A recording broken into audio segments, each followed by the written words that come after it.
Elon Musk. Elon Musk. Now, the question that I have as we get into the show is how much money do you need before you truly do not care? You just don't give a flying F. It's too early in the show for me to be cussing, so I'm going to go ahead and save that for when I start getting ramped up. I might give my speech, my monologue at some point throughout the show. But let me ask y'all a question. How much money, how many resources do you need before you truly don't give a F?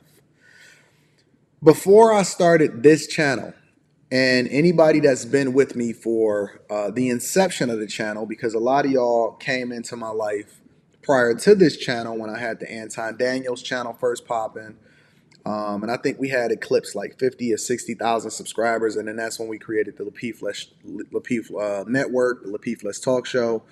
And then we transitioned over and then I created what was called After Hours. Now, prior to me creating After Hours, a lot of y'all may not be familiar, but prior to me creating After Hours, I was very, very careful. Shout out to you. I'm definitely going to be reading super chats throughout the show. Prior to me creating After Hours, I was very, very careful in that I had to make sure that the bag was secured before I put a potential fumble out there. Now, Anton don't believe in fumbling no bags. All money in, be patient, build the platform, create a space for you to be able to leverage information that you have and then execute, right? And so one of the incentives for me to hurry up and get out of the restaurant business, for me to get out of corporate America at that time was I was going all in on content creation. And for me to go all in on content creation and truly give you my thoughts as you see it today, and that's why I give no Fs when I'm talking on a regular basis. I just say what I really believe because the bag had been secured, and then I wound up going ahead and renewing my season tickets for the Pistons and all of that other type of stuff. But I got out of the restaurant business because I didn't want what it was that I was doing from a business perspective to be affected by my opinion on here on the internet, right? So my first journey into content creation was building a foundation, giving y'all the game as far as documenting my life, and then leveraging that in order to get higher in corporate America, right? The second phase of it was, okay, I'm going to evolve because I don't want people to put me in a box and I'm going to start doing what I want to do.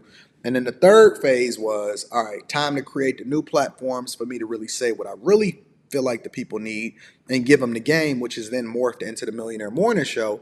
But before I did that, I had to make sure that the bag was secured. Now, once the bag was secured, then I was like, okay, I'm free to say whatever it is that I want to say. I retired from corporate America. That was in 2019. And eventually they pulled me back by making an offer that I couldn't refuse. But at that time, by the time that they made me that offer, I didn't care anymore. And it was like, okay, listen, I'm willing to take whatever comes along with it. I'm an at-will employee. Once you get to the highest levels in corporate America, that's genuinely what it is, right? And so I didn't want the restaurant. I didn't want my other businesses. I didn't want what it was I was doing in corporate America to be affected by what it is that I did on here, right? And we see people on here regularly fumble the bag.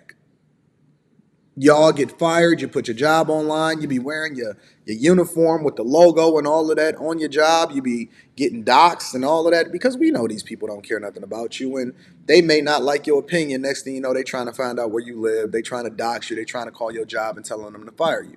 Well, recently, Elon Musk did an interview, right? And I'm going to play a clip from that interview on CNBC where they questioned whether or not he was making the right decisions and saying the things that he really wanted to say and not caring about the repercussions that come back to him financially. So let's go ahead and get into that. And again, make sure y'all hit a like for the YouTube algorithm, subscribe to the channel, and turn on your notifications. I will be reading super chats throughout the show, so thank you to everybody. And shout out to Mike, that dude with the early Cash App holding me down. I appreciate you. I want to get into this video because I think that this is a very interesting conversation that we need to be having, and that we don't ever want to fumble the bag. You know what I'm saying? We don't ever want to put ourselves in a position where we can't take care of our family, but we still want to make sure that we leverage the information and tell the truth. All right, so let's get into the video. Let's talk a bit about your tweets because it comes up a lot. Even today, it came up in anticipation of this. I mean, you do some tweets that seem to be or at least give support to some who would call others conspiracy theories. Well, yes, but I mean, honestly, you know, some of these conspiracy theories have turned out to be true. Which ones? Well, like the Hunter Biden laptop. That's true. Yeah. Yeah. So, you know, that was a pretty big deal. There was Twitter and others engaged in active suppression of information that was relevant to the public. Now, what a lot of people don't remember or realize is that once Elon Musk bought Twitter, everything changed from being a conspiracy theory to the truth. And what we had found out was that Twitter and a lot of these other social media platforms and propaganda is playing a much larger role, as though we didn't already know it, but it's only a conspiracy theory until you can prove it. And it took somebody like an Elon Musk to actually expose what was going on. But it was a liberal, left-leaning entity that then was suppressing information in order to ensure that certain agendas was being pushed. So what does that mean from a C student's perspective? That mean that they were biased. I had a conversation on Sue Ann Robinson's platform with 3 different lawyers, right? And one of the conversations that we were having is, how do you remove the bias from people, especially in the social media age where everything is public, where you're first convicted in a court of public opinion? Well, you can't. You can't, because your bias is based off of not only what it is that you see and influenced by, but it's also based off of how it is that you were raised and the experiences that you have, which then feed into how it is that you convict people in court of public opinion, right? And so the employees over at Twitter, prior to Elon Musk buying the entity, was suppressing information in order to influence what was going on in the elections and so on and so forth. And so it took somebody like him to release that level of information in order to prove for it to not be a conspiracy theory, right? But with great power comes great responsibility. And so woke people want you to go along with the narrative and be on code. And one of the reasons why I even framed this show and I named it The Matrix is because what we'll start to experience throughout this particular show today, we're going to experience how it is that you need to unplug in order to make an objective and an informed decision, understanding that nobody can truly cancel you. You just have to do it the right way. Let's continue with the video. That's a terrible thing that happened. That's election interference. But how do you make a choice? You don't see, I mean, in terms of when you're going to engage. I mean, for example, even today, Elon, you tweeted this thing about George Soros. Well, I'm looking for it because I want to make sure I quote it properly. But I mean, you know what you wrote. But you I basically. said it reminds me of Magneto. It's just like, you know, calm down, people. This is not like made a federal case out of it. You also you said he wants to erode the very fabric of civilization, and Soros hates humanity. Like, when you do something like that, do you Yeah, I think that's true. That's my opinion. Okay, but why share it? Why share it? Especially because, I mean, why share it when people who buy Teslas may not agree with you, advertisers on Twitter may not agree with you? Why not just say, hey, I think this. You can tell me. We can talk about it over there. You can tell your friends. But why share it widely? I mean, this is freedom of speech. I'm allowed to say what I want. You absolutely are. But I'm trying to understand why you do, because you have to know it's got a. It puts you in the middle of the partisan divide in the country. It makes you a lightning rod for criticism. I mean, do you like that? You know, people today saying he's an anti-Semite. I don't think you are. No, I'm definitely. I'm like a pro-Semite, if anything. Here's the fundamental question before Elon Musk gets to it. The fundamental question is, how much are you willing to risk in order to not be a go along to get along part of the gang culture in order to express your opinion? The one thing that you can't say about me, for example, right? And that all of us have a vested interest, especially when it doesn't matter if you're a public figure or not, right? You can just tweet something, you can put something on your Instagram profile, and if your job catch wind of it, they can fire you for it because in their minds, it doesn't put the best interests of the company before how it is that you feel, and then you then become visible because people know where it is that you work, right?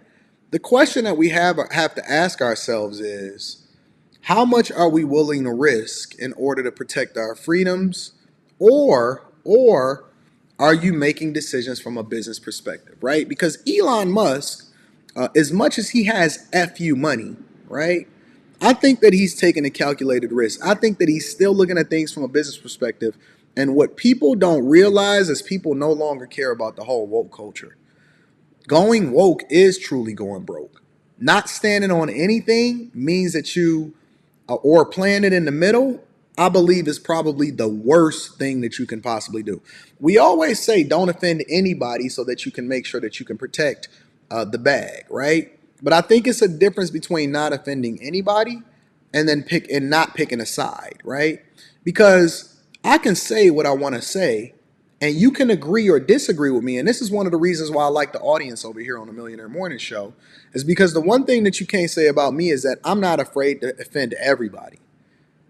I will go off on women. I will go off on men. Half of y'all is in there. And half of the calls that I get is from people that are saying, Anton, I didn't like you when I first met you, but then I've learned to appreciate you because at least I know you telling me the honest to God truth based off of how you see things. And it's not based off of telling me what it is that I want to hear.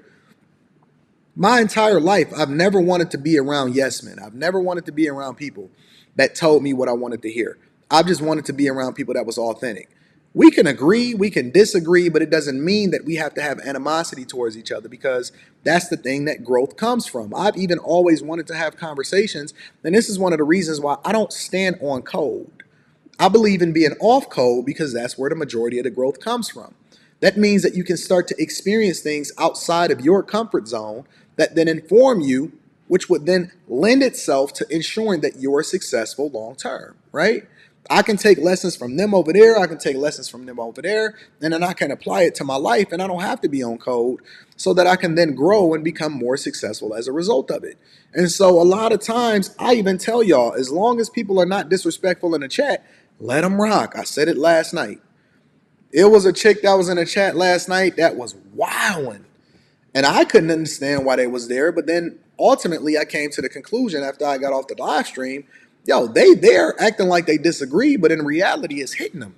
It's something that's really bothering them about what it is that I'm saying, and it's piercing their heart. And they can't turn off the live stream, and they have to actually subscribe in order to be able to comment and chat. All of y'all know, here on the Millionaire Morning Show, the Anton Daniels channel, if you ever want a live chat, then you got to be a subscriber. So I know you subscribed.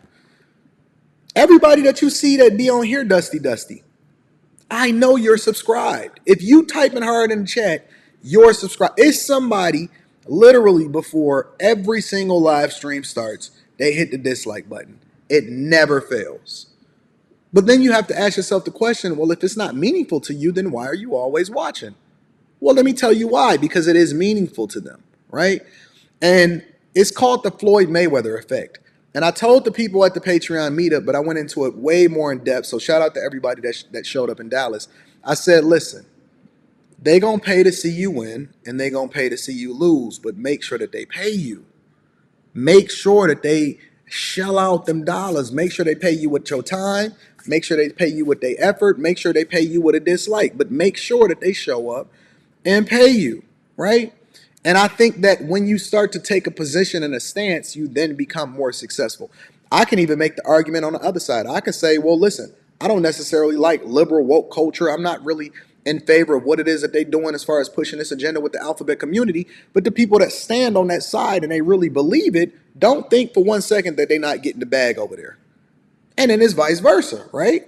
On the other side, the people that truly don't believe in it, but they take a stance on it, don't think for 1 second that they're not getting the bag over there also. Both of them is getting the bag. The only people that get ran over is the people that's in the middle of the road. Let me say it one more time for the people in the back. Both people are getting the bag. Removing our personal feelings about it, right? Both people are getting the bag. The super woke culture is getting the bag. The Democrats is getting the bag. They getting your vote. The Republicans is getting the bag. They getting your vote. The only people that get ran over is the people that's sitting in the middle. And so at some point, you got to take a stance. But let's get back into what Elon Musk is saying. I believe that probably is the case. Yes. But why would you even introduce the idea then that would be the case? I mean, look, we don't want to make this a George Soros interview. No, God, no. I don't want to at all. But what I'm trying, even came up though in the annual meeting. I mean, you know, do your tweets hurt the company? Are there Tesla owners who say, I don't agree with his political position because, and I know it because he shares so much of it? Or there are advertisers on Twitter that Linda Yaccarino will come and say, "You got to stop, man. Or, I can't get these ads because of some of the things you Reading super chats throughout the show. tweet."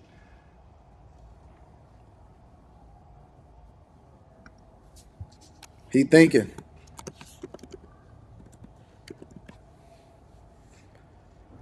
I'm reminded of the scene in The Princess Bride. Great movie. Great movie. Where he confronts the person who killed his father.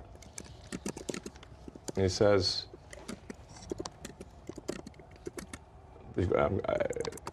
offer me money. Offer me power. I don't care. So you just don't care. You want to share what you have to say. I'll say what I want to say, and if the consequence of that is losing money, so be it. Let's stop there for a second, because I think that went way over people's heads. I talk about it every day, except for I relate it to my own small little peon life. Look at Fatty. I'm going to be reading these super chats shortly.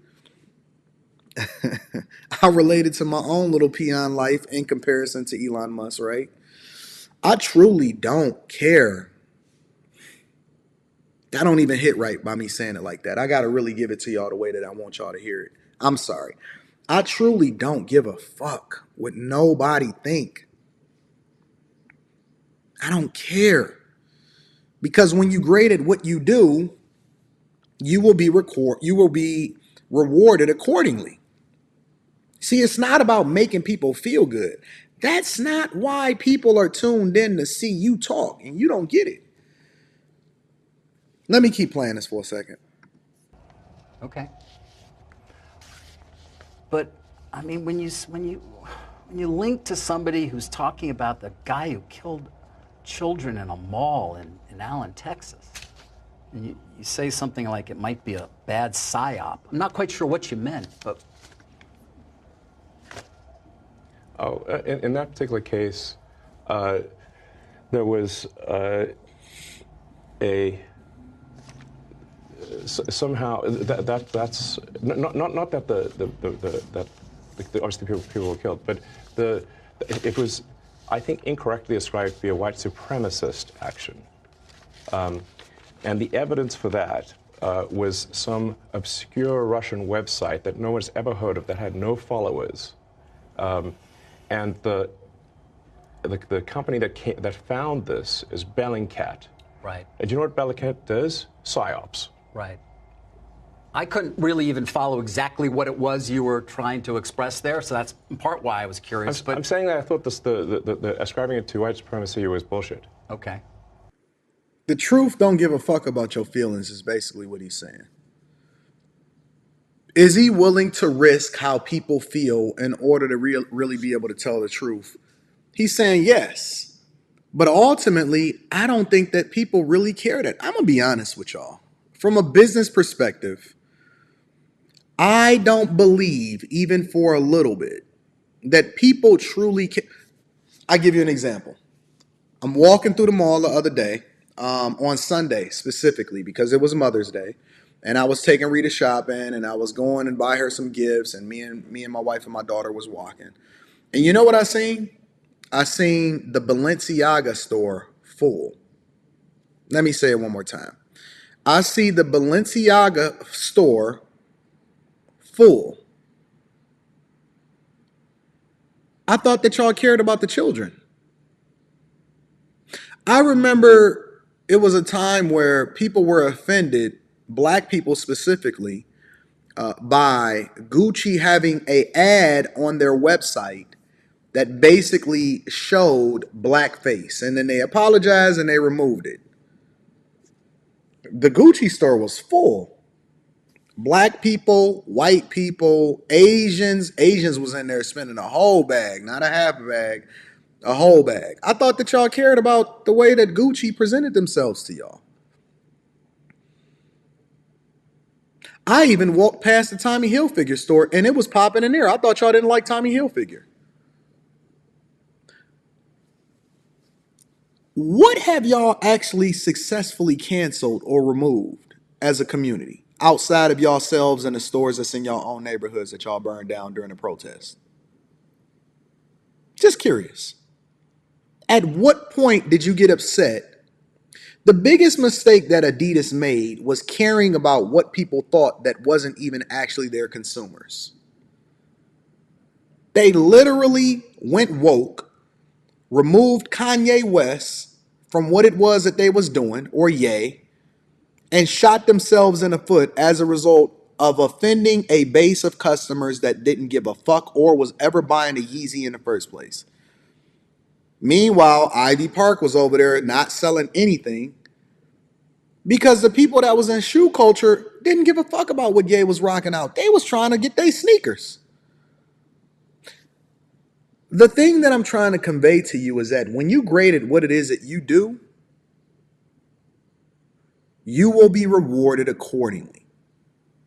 Stop worrying about now. Anton is not telling y'all to get on the internet and lose your job as a result of it because you a regular motherfucker. And I gave you the example in the beginning of how it is that I was very strategic because I knew that I had already put out on the internet where I worked at, and I had took my daughter to work day and all of that other type of stuff. So I was very careful before I started going in and telling y'all what I really thought to make sure that the bag was secured. But at some point, you have to then stand on something. And I even think that the problem with most Christians and the problem with people that actually has the right perspective and the right point of view is that they so afraid of getting canceled. For most of y'all, nobody is even checking for you like that. But you so afraid to actually stand on something.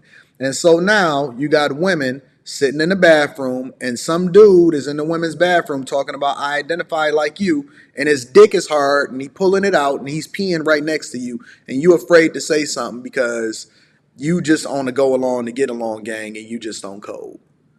You so afraid to tell your homegirl and your sister that she wrong, even though she been out here catching numerous bodies over and over and over again. You so afraid to tell your homegirl that she wrong and save her life as a result of it, save her marriage. She keep on getting validated by you instead of getting the truth. And this is the result of it. Now we see a society that is going downhill fast. But neither here nor there. I think that Elon Musk is a genius. He's incredible. If you look at the margins for what's going on over at Tesla, and people were mad and feeling a certain type of way when he took over Twitter, but Twitter has never, ever made money in the history of Twitter. And then he went in there and he cut out all of the fat and he released the files, and then he continued to revamp the business. He continues to get the results over and over again. And Elon Musk is absolutely one of the geniuses of our time, regardless of how you feel about him. He's going to continue to get the bag.